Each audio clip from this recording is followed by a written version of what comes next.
I hope you enjoyed Course 1, in which we examined the overarching big question, what is international human rights law?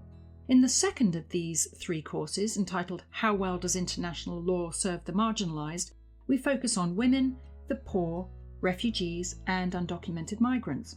Each of these categories of human may be said to be marginalised in various ways.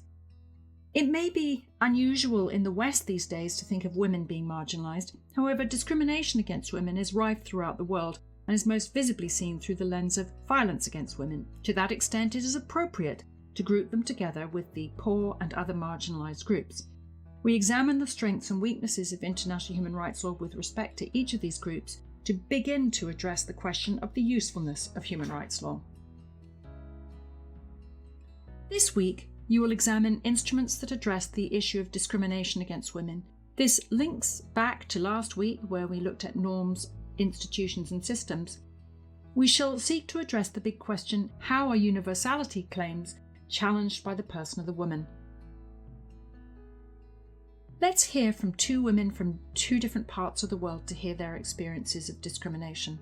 Hello, I am Josephine from Uganda and I am 13.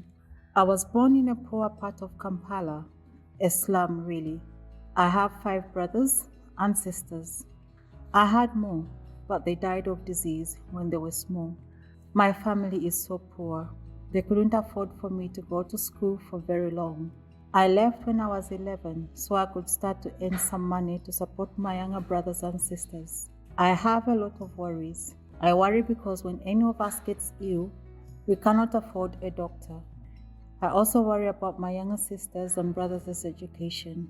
I think education is so important, but the pressure is on all of them to earn money too, because there's so little to go around. I worry that my parents might marry me off soon too. My life is very hard. I don't know what to do. Hello, I'm Frances from the UK. I live with my husband in a middle-class neighbourhood of London. We've been together for 10 years and we have 2 children. I'm so ashamed of my situation. I was attacked by a stranger on the way home from work last winter. It was dark and a man approached me to ask for directions. He then grabbed me and forced me down a dark alley. I think I'm lucky to have gotten away from him alive. But when I reported it to the police, no one believed me. The police treated me like I was the problem, asking why I was wearing such provocative clothes. I just don't understand it. I was dressed appropriately for work. Why did they lay the blame at my door?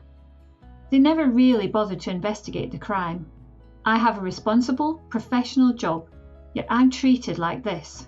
Come to think of it, I realise I'm a second-class citizen at work too. I get paid only 70% of what my male colleagues get paid to do the same work. This is 21st century Europe, yet I'm treated like a second-class citizen. So, this week, think about the question of how effectively international human rights law addresses discrimination against women and the girl child. Next week, we will examine the human rights of the poor.